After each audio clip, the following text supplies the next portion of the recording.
Hello, everybody, and welcome to Raheen Space. This is me, Raheen Fatima, and today we have Daan Gartor with us. He has been working on co-creation, he's been working on consciousness, and that's what we're going to be talking about today. Thank you so much for coming, and without further ado, let's get to him. So, hello, how are you, and welcome to the show. Thank you. I'm very good. It's been a beautiful day. So it's good to be here. Thank you for inviting me. It's such a pleasure having you here. So, can you please introduce yourself for our audience? Yeah, so my name is Daan, and I feel I've lived many lives in this life. And the last 8 years have been really a spiritual journey of self-discovery, of self-realization. And in that process, I feel a very strong call to help other people to find themselves. And I think it's mainly about allowing people a space where they can truly bring their unique gifts into the world in a co-creative format. So for Exactly. that, I organize ceremonies. I started a company for entrepreneurs to come together in mastermind groups. And now we are working on a project that is meant to build so-called cities of light in the world. So a new way of living together and co-creation. Yes.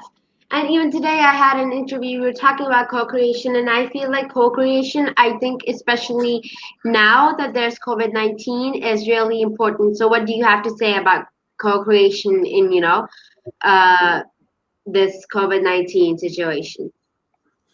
My experience is that this virus is really a gift because it's allowing everybody to slow down and to go inside. And it feels like all of a sudden everybody who wants to build a new world and a new earth and who believes that, all of a sudden they're brought together and they're connected. And a lot of people are changing their activities to build something together. It's a very beautiful time. It is a beautiful time, and I think what I feel like is that we got break from all that busy life because we were like, I need a break, I need a break. Everybody was, I'm in stress, I need a break. And when we got one, we have nothing to do in it. Yeah. So how did the idea come of your sort of startup, the business that you own? Sorry, can you repeat the question? I'm asking that how did you come up with the idea Uh-huh. for the business that you have? It's a combination of personal experiences and a personal wish to learn more about business development. Um, and I've been a part of mastermind groups for the last 10 years and mainly used the mastermind group for personal development and personal growth. So I started groups with other people who wanted to develop similar aspects within themselves. And I realized that this model that Napoleon Hill describes, the mastermind model, it's a peer-to-peer coaching model. And I realized that could be very, very useful and very powerful, particularly for, let's say, new paradigm entrepreneurs who do not only focus on earning money, but it's also really about an impact and living from the heart and co-creating these spaces together. So in that process, I met my current business partner, Rainier, and he brought an element that I was still missing because he was an entrepreneur for 20 years already. So he had a lot of business development experience. And we came together after a ceremony where he realized that he needed to let go of his old company. And a few days after he said goodbye to his old company, we sat together and we looked into the future and we looked at what excites us the most and we looked at what we see that's happening in humanity. And out of all of those observations, we built our first business, which is called Entrepreneurs. And in that, we bring together the mastermind model that I had all the experience with, together with business development that Rainier brought. And it's been a really beautiful journey to share that with people. Yes. And so, how do you think that the youngsters could be introduced to co-creation? Because I think that's how, even that, how that's, how we're gonna come out of COVID-19 situation eventually. That people would co-create some solutions and bring us out of the situation. So, what do you think? How to bring young minds into co-creation? I think what I learned from my visit to the Yawanawa Indians in Brazil, I visited them in the Amazon rainforest, and I really saw there a community of people, a thriving community where all the people of all the layers of the different ages all had an equally important job or an important place. And I feel that especially in the West, we've really forgotten to listen to children and to listen to young people. And the platform that we are creating and envisioning will have this three-layered approach, that there won't only be the adults who create the platform, but there will be elders, like really wise people who can advise these adults. But also we are intending to bring in a board of children or a board of advisors from children, and to hear from them, what do they see that is needed for humanity to change, and how do they feel they want to contribute. And I think it's really important to include the children in this creation. Yes. And I also feel like that, although I am also a 12-year-old person, but I think that other, even people who are younger than me could bring a more fresher perspective because, if I might be thinking of, entertainment for children, they know, what is most entertainment for children these days because I might be thinking when I was their age. So I would be doing something else and they are doing something else. So I think that's how fresher perspectives come. And co-creation, I think, should be intergenerational. So what do you have to say about intergenerational co-creation? Yeah, I think that each person of each age has something important to bring to the table, and that together it can create a whole society where everybody, all of the needs of all of the individuals are fulfilled. So I think it's incredibly important that everybody is included. And it's not just a small group of people for their own personal needs who set the rules and the standards, but everybody gets to give input. Yes. But so the thing is that, words like consciousness or co-creation or especially the word consciousness would seem something that is a grown-up word to most kids would be like, it's just like, I'm aware of what I'm doing. That's it. So, how do you think should how how should we create awareness amongst kids about how what's consciousness and how to use it in for your advantage? I think we can learn from some Eastern societies that they already teach the children at a really young age to meditate. And if we can somehow help the children to see that if they also work on their presence, that they can better handle their own emotions and how they react to the world. And I think that from a very young age, it's already important to share this with the children and with people. And overall, kids are already so much more awake than adult people. They're so much more alive and fresh and in the moment. And if we can keep that alive and we can help children to not lose that part because of society and pressure and expectations and the needs from the economical system to produce economical value, but then we can really help the children to discover themselves, then consciousness is a super important element in that. And Yes. And so you've also worked in business development, and what I feel like because I entered the world of the entrepreneurial ecosystem of Pakistan when I was an 11-year-old girl. So I was a very very very young person to be entering the startup world. But it was beautiful, I mean, I would sit all day and watch Shark Tank and everything. So how do you think that kids should be raised up to be like entrepreneurs and should have been given business trainings because they are young, but kids are like risk takers. They don't think too much like adults do. Now I think too much, but before that I was like, what, I'm gonna fail, nothing happens, let's just do it. Yeah, I think any human being has the right to have their developmental needs fulfilled, and it's different for everybody, right? Everybody has different needs. Some people are more explorative, and other people need more security. But I think it's not even just a question of how to help children with this, but it's how to help all human beings with realizing themselves fully. And I think the educational system can really evolve into something that can,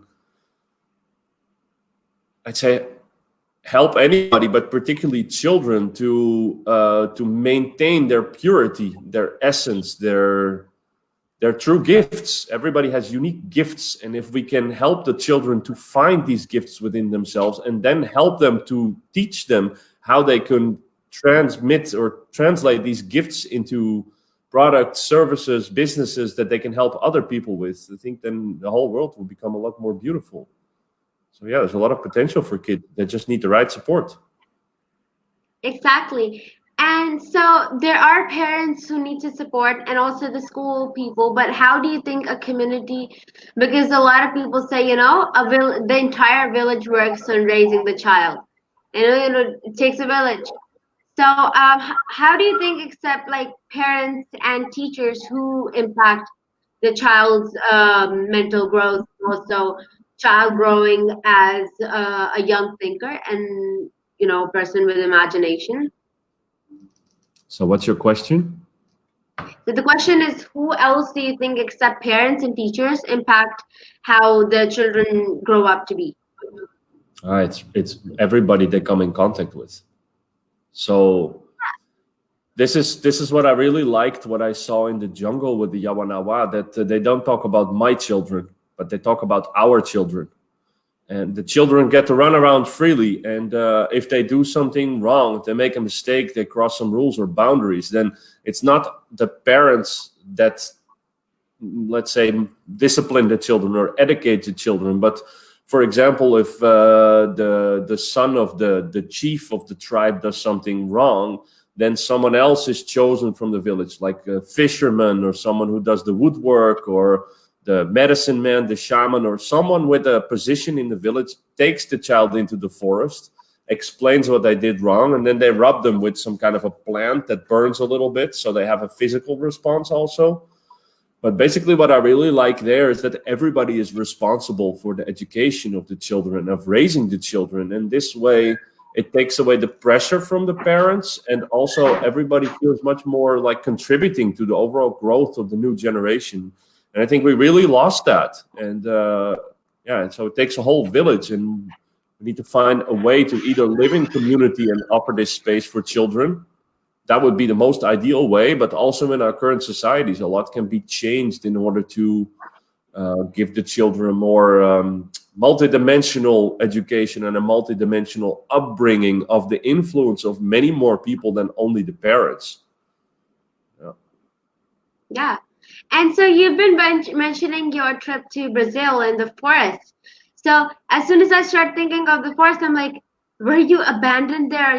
How did you live there? It's hard because, you're living with a tribe, it's different people, it's people you've probably never met, and do they know the language? So there's a lot of questions that comes to your mind. But how long did you live there?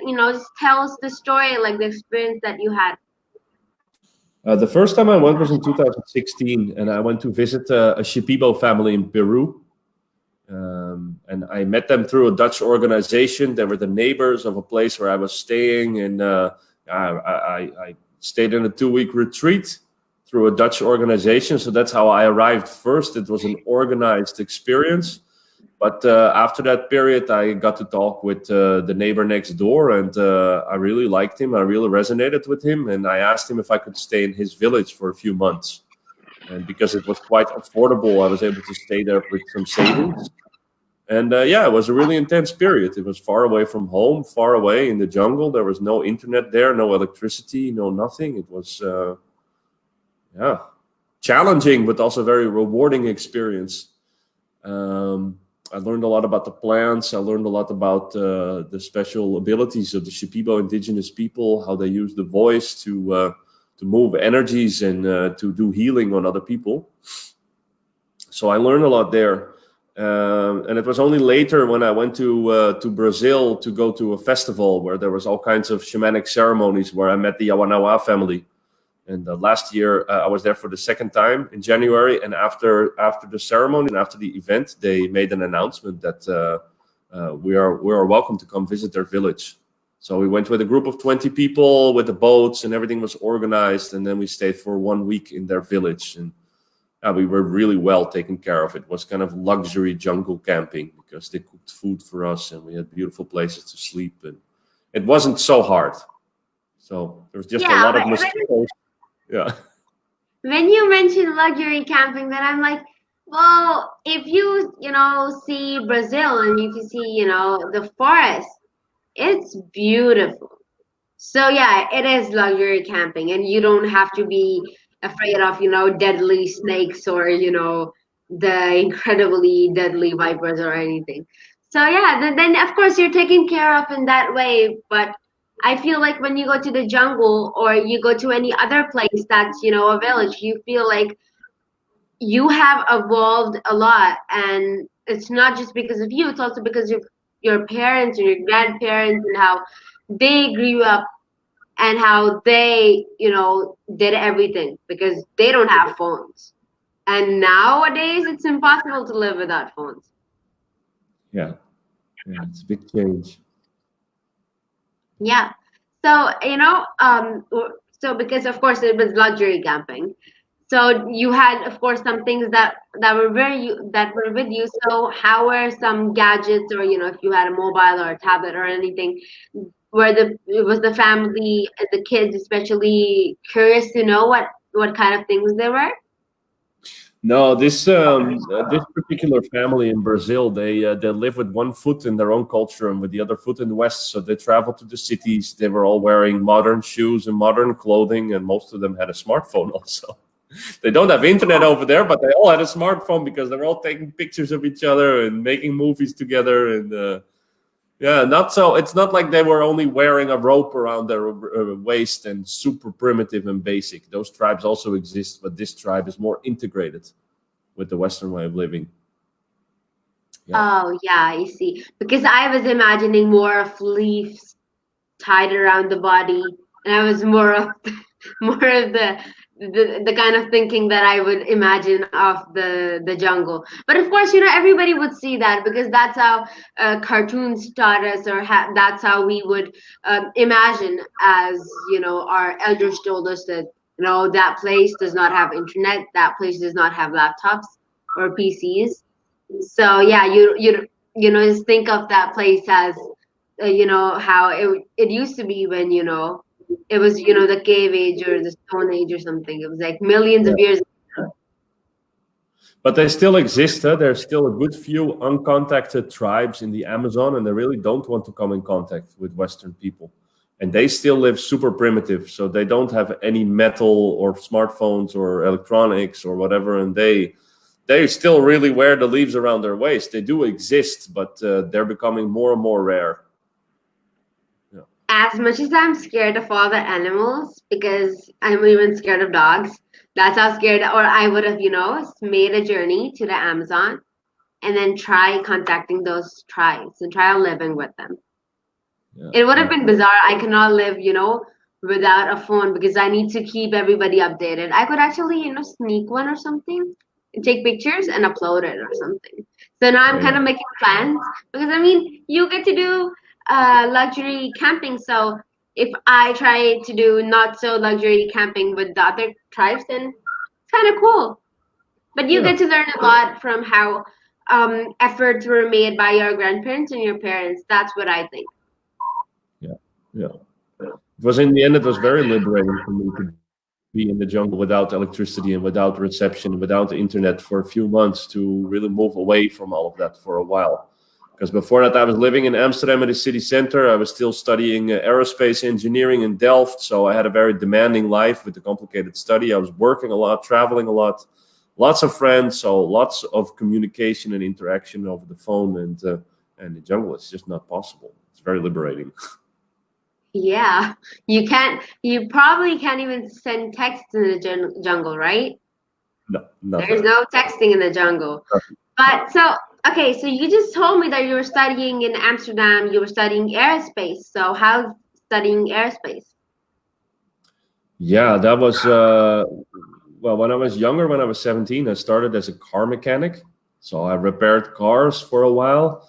And after 2 or 3 years, I got bored. It wasn't challenging enough, so I went to study aviation engineering in Amsterdam. I finished that study. I got a bachelor in engineering, and then I started to work at the airport for a business jet maintenance company. And I thought that was going to be really cool and exciting, but it was super boring. So I realized I needed to study more, and then I decided to go and study aerospace engineering. I thought if I'm just going to do the most complicated thing there is, then after that I will get a great job. But I was in a very different time in my life. As soon as I graduated, I had changed so much that I didn't want to work for a big company anymore. I wanted to start my own initiatives. So but I feel Yeah. that now, this time of my life, everything is going to come together in this building of these villages, this village of the future that aim to be spiritual places, but at the same time really technologically advanced, and having the ability to free the human spirit from the daily tasks so we can really grow and evolve into what we are meant to be. Yes, that's so true. And I feel like you have evolved a lot when it comes to, the kind of things that you're doing, because if you see a car mechanic, it's really different to, maintaining business jets. And then of course, you studied a lot and you went into aviation, which is something that's like truly different. And then maintenance, and then, aerospace, and then you came here to consciousness and co-creation. But of course, that's how you started, and everybody has a very different start. I started out as a stand up comedian, and now I do tons of things. But my start was pretty funny. It was. It So, was how did supposed you to be begin? funny. What brought you to start and to become visible? Okay, so I was more of the kind of person, I was really performing. I was pretty confident, but I had not never performed like in public, as in general public, not except school, somewhere except school. So I went on in an open mic. It's so interesting, and I performed stand up comedy, and that's how one after another open mic, and I made way to I joined a comedy group, professional comedy group. That's like Comedy Square Pakistan. So yeah, I joined that, and then after that, I do my own shows now. But yeah, once in a while, I do entertain my audience with my jokes. But of course, they're in different languages. So I am trilingual. So I speak all three languages when I am performing. So, it's kind of hard to switch languages sometimes. It's so good that you developed all these skills already. Amazing. Yeah, thank you so much. And now, because our interview is coming to an end, at the end, I request you for some message to our audience. Yeah. Yeah. For anybody listening, I feel that the future looks really bright. There's a lot of hope for all of us and for humanity, for a big change and a big shift to happen. And in the end, the real work that's all of our responsibility and accountability is the work inside. It is to learn to be with yourself, to learn to express your emotions, to process your emotions, to learn to find your unique gifts and skills, and then to find a way to share that with the world. And in the end, it's really simple that we're going to create harmony altogether by first creating harmony inside. And when we learn to be really, truly, unconditionally loving towards other beings, that means we've developed it enough that we love ourselves so much that we don't have to project or react anything to anybody else anymore. And yeah, it's a journey and it's a process, but it's so worth it to work on yourself and to discover yourself and to make space for that process. And yeah, life just gets better every day. So if you're having a hard time, take it easy and just breathe and be patient. And yeah, also look at which area in your life needs your attention most right now and give that to yourself. Yes. Thank you so much. Thank you so much for joining us today. For the audience, thank you so much for leaving so many comments. And of course, I'm always open to feedback. So, but just don't care what I'll think about it. Just put in the feedback, and I'll see what's happening around it. Okay. And you could leave suggestions as well. Thank you so much for coming. And we'll come again with another great personality. So thank you so much and goodbye.